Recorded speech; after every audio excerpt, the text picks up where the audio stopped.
Wheatstone bridge unknown resistance को मापने का एक apparatus है। वैसे हम ओम मीटर से या जैसे कार्बन रजिस्टर है उसका कलर कोडिंग टेबल से या मल्टीमीटर से अननोन रेजिस्टेंस का मान ज्ञात कर सकते हैं। व्हीटस्टोन ब्रिज एक्यूरेसी में एक अननोन रेजिस्टेंस का मान ज्ञात कर सकता है। व्हीटस्टोन ब्रिज है क्या? एक सेटअप है जिसमें 4 भुजाएं हैं, मतलब एक 4 भुजाओं के रूप में रजिस्टर को लिया गया है, जिसमें 2 रजिस्टर फिक्स रख लिए जाते हैं, एक रजिस्टर वेरिएबल रजिस्टर होता है, एक होता है उसमें अननोन रजिस्टर जिसका हमें मान ज्ञात करना है। गैल्वेनोमीटर का यूज़ किया जाता है जो कि ज़ीरो डिफ्लेक्शन दिखाता है, मतलब उस सर्किट में जो हमने रजिस्टर को ऐड किया है वो बैलेंस कंडीशन में है या नहीं है, या मतलब उस सर्किट से कोई करंट फ्लो नहीं हो रहा है, जो रजिस्टर उसमें दिए हैं वो बैलेंस कंडीशन में हो चुके हैं नहीं हो चुके हैं। तो गैल्वेनोमीटर एक ज़ीरो डिफ्लेक्शन शो करता है। एक उसमें बैटरी को ऐड किया जाता है, मतलब एक्सटर्नल सोर्स चाहिए हमें, एक्सटर्नल बैटरी को ऐड किया जाता है। इस तरह से कुछ स्ट्रक्चर बना होता है व्हीटस्टोन ब्रिज का। व्हीटस्टोन ब्रिज का यूज़ अननोन रेजिस्टेंस के मान को ज्ञात करने के लिए किया जाता है। व्हीटस्टोन ब्रिज एक नल डिफ्लेक्शन प्रिंसिपल पर वर्क करता है। नल डिफ्लेक्शन प्रिंसिपल है कि जो उसमें रेजिस्टेंस ऐड किए गए हैं, जो रेजिस्टेंस हमने उसमें 4 रेजिस्टेंस को ऐड किया है, उनका जो रेशो है वो इक्वल होगा और उससे कोई करंट फ्लो नहीं हो रहा होगा। व्हीटस्टोन ब्रिज का जो सर्किट है वो कुछ इस तरह से बनता है, हम देख लेते हैं।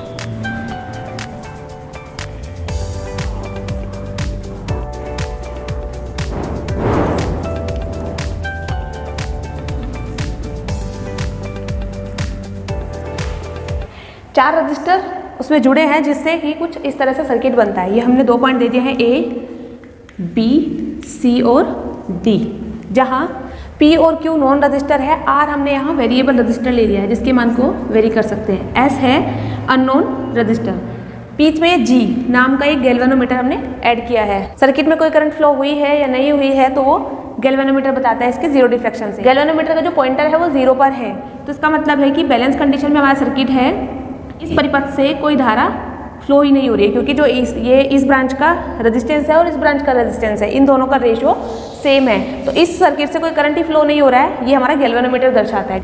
C और D पॉइंट से हमने गैल्वेनोमीटर को ऐड किया है और A और B पॉइंट से एक बैटरी को ऐड किया है जो एक्सटर्नल बैटरी सोर्स है, इसे मैं V नाम दे देती हूँ। अब हमारा ये है सर्किट डायग्राम व्हीटस्टोन ब्रिज का। व्हीटस्टोन ब्रिज वर्क कैसे करता है? जो वेरिएबल रजिस्टर है इसके मान को घटा और बढ़ाकर हम गैल्वेनोमीटर को ज़ीरो डिफ्लेक्शन पर ले आते हैं। उसके बाद अननोन रजिस्टर जो दिया है उसका मान हम फाइंड कर सकते हैं। व्हीटस्टोन ब्रिज का एक फॉर्मूला है कि इन दोनों रजिस्टर का रेशो इन दोनों रजिस्टर के रेशो के बराबर होता है, मतलब इस साइड का रेशो जो है इस साइड के रेशो के बराबर होगा। P/Q इज इक्वल टू होगा R/S, मतलब PS बराबर RQ। अब हमें क्या निकालना है, फाइंड क्या करना है, S को, मतलब S अननोन रजिस्टर है तो S इज इक्वल्स टू आ जाएगा RQ/P। ये व्हीटस्टोन ब्रिज का फॉर्मूला आता है, मतलब ऐसे हम व्हीटस्टोन ब्रिज से किसी भी अननोन रेजिस्टेंस की वैल्यू को फाइंड कर सकते हैं। ये व्हीटस्टोन ब्रिज है। व्हीटस्टोन ब्रिज का यूज़ किसी भी अननोन रजिस्टर को ज्ञात करने के लिए किया जाता है। अननोन रजिस्टर को ज्ञात करने के, अननोन रजिस्टर का जो मान को हम मेजर करते हैं, बहुत सारे तरीके हैं, जैसे ओम मीटर से भी हम ज्ञात कर सकते हैं, केल्विन ब्रिज होता है, केल्विन ब्रिज से भी ज्ञात कर सकते हैं, या मल्टीमीटर से भी ज्ञात कर सकते हैं, पर हम व्हीटस्टोन ब्रिज का ही यूज़ करें क्योंकि एक एक्यूरेसी के साथ अननोन रजिस्टर का मान ज्ञात कराता है। व्हीटस्टोन ब्रिज को भी देख लेते हैं, व्हीटस्टोन ब्रिज कैसा होता है। ये हमारा व्हीटस्टोन ब्रिज, ये 2 टर्मिनल है एक्सटर्नल बैटरी के लिए। यदि एक्सटर्नल सोर्स की ज़रूरत पड़ती है तो हम यहाँ बैटरी कनेक्ट करके इस पूरे सर्किट को सप्लाई दे सकते हैं। ये स्विच है जो पूरे सर्किट के लिए मेन स्विच है। ये K1 जो की दी गई है ये है बैटरी के लिए, इस की को प्रेस करते ही बैटरी से पूरे सर्किट में करंट फ्लो हो जाएगा। दूसरी जो की दी गई है ये की है गैल्वेनोमीटर के लिए। ये 2 टर्मिनल दिए हैं, यहाँ हम अननोन रेजिस्टेंस को कनेक्ट करके उसकी वैल्यू को फाइंड कर सकते हैं। ये जो रेशो नॉब दिया गया है, जो नॉन रेजिस्टेंस होते हैं उनका रेशो है। ये 4 जो नॉब दिए गए हैं वेरिएबल रेजिस्टेंस है। अब इसमें देख लेते हैं हम, हर एक नॉब में नंबर लिखे हुए हैं 10 तक और हर एक नॉब पर मल्टीप्लायर में अलग अलग मान दिया गया है। तो इसका मतलब क्या है, अब ये नंबर दिए गए हैं 0 से 10 तक, मतलब ये हर पॉइंट्स पर अलग अलग मान होगा और ये जो अलग अलग पॉइंट है इन हर एक पॉइंट का मान 1000 है। मतलब जो भी हमारा मान आएगा, जैसे हमारा मान 2 आया है तो 2 की 1000 से गुणा करेंगे मतलब 2000, हर एक पॉइंट का मान 1000 है। ऐसे ही दूसरे जो इस नॉब में दिया गया है गुणा 100, इसका मतलब है कि पॉइंट्स दिए गए हैं 10 तक, उनका हर एक का मान 100 है। जो भी वैल्यू आएगी उसकी 100 से गुणा करके हम इस वेरिएबल रेजिस्टेंस का मान देख सकते हैं। यहाँ दिया गया है गुणा 10, इस 10 का मतलब है जो भी पॉइंट्स दिए गए हैं उनका प्रत्येक पॉइंट का अपना अलग अलग मान है जो कि 10 है। इसमें दिया गया है गुणा 1, मतलब इस हर एक पॉइंट्स का जो अपना एक मान है वो गुणा 1 है, मतलब जो भी मान आएगा उसकी 1 से गुणा करके हम वेरिएबल रेजिस्टेंस का मान देख सकते हैं। तो हम देख लेते हैं इससे रीडिंग कैसे लेते हैं। यदि हमें एक्सटर्नल सोर्स की जरूरत पड़ती है तो हम एक्सटर्नल बैटरी कनेक्ट कर सकते हैं, नहीं तो हम स्टार्ट करते हैं क्या कि सबसे पहले हम स्विच को डायरेक्ट कंडीशन पर लेके आते हैं, फिर जैसे ही फर्स्ट की को प्रेस करते हैं पूरे सर्किट में करंट फ्लो हो गया है, सेकंड की को प्रेस करते ही गैल्वेनोमीटर की कंडीशन को दर्शाएगा। तो ठीक है, हम रीडिंग लेके देख लेते हैं रीडिंग कैसे ली जाती है। पहले हम बैटरी वाले की को प्रेस करते हैं तो क्या है कि इस पूरे सर्किट में करंट फ्लो हो चुका है, तो मीटर जो है हमारा रीडिंग लेने के लिए तैयार है।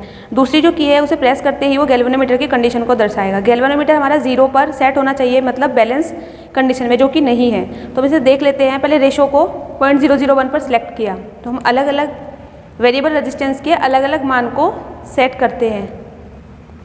तो देखते हैं कि जो गैल्वेनोमीटर है वो 0 पर सेट हो जाना चाहिए। तुम देख रहे हैं कि ये 0 पर सेट हो चुका है। इस रेजिस्टेंस का मान मेजर करने के लिए रीडिंग को लिखते हैं। ये 2 पर, ये जो नोब है 2 पर सेट है, मतलब 2 की 1000 से गुणा करेंगे। इस रेजिस्टेंस का मान आया 2000। सेकंड जो हमारा वेरिएबल रेजिस्टेंस का मान है वो भी 2 पर सेट हुआ है, 2 की 100 से गुणा करेंगे तो 200। इन दोनों मान को जोड़ दिया जाता है। अभी इन 2 रेजिस्टेंस से हमारी कोई वैल्यू नहीं आई है क्योंकि इन 2 से ही इस अननोन रेजिस्टेंस का मान फाइंड हो गया है। तो यदि इन रेजिस्टेंस की भी वैल्यू आ जाती है तो इसका मतलब क्या है, जितने भी हमारी वैल्यू हमें मिलेंगी उन सबको हमें ऐड कर देना है। तो अभी हमारे पास 2 वैल्यू आई है, मतलब 2000 और 200, इन दोनों को जोड़ दिया तो आता है 2200। अब जो रेशो है, रेशो पर जो भी मान हमें मिला है 0.001, इस वेरिएबल रेजिस्टेंस का जो मान आया है और इस रेशो का मान, इन दोनों की मल्टीप्लाई करके इस अननोन रेजिस्टेंस का मान हमें मिल जाएगा। 2200 की गुणा 0.001 से करते हैं तो हमारे पास आता है 2.2, जो कि इस अननोन रेजिस्टेंस का मान आया है। अब ये एक कार्बन रजिस्टर है जिसके ऊपर कलर कोड दिया गया है। हम इसे कलर कोडिंग टेबल से भी इसका मान को फाइंड कर लेते हैं। ये फर्स्ट कलर हमें दिया है रेड, फर्स्ट कलर रेड है, सेकंड कलर भी रेड दिया है, और जो थर्ड कलर है वो दिया है गोल्डन। तो हमें पता है रेड कलर जो होता है उसका मान होता है 2, सेकंड भी कलर रेड ही है उसका मान भी 2 होता है, और थर्ड कलर दिया है गोल्डन। गोल्डन का जो मान होता है मतलब मल्टीप्लायर वो होता है 0.01, तो 2 और 2 मतलब 22 हो गया। 22 की गुणा 0.01 से करते हैं तो 2.2 आता है। मतलब हमने जो इस व्हीटस्टोन ब्रिज से भी जो रीडिंग ली है वो हमारी एक्यूरेट रीडिंग आई है 2.2 ओम। तो जो हमने अननोन रेजिस्टेंस लगाया है इसका मान 2.2 ओम है। तो इस तरह से हम व्हीटस्टोन ब्रिज के द्वारा अननोन रेजिस्टेंस का मान फाइंड कर सकते हैं।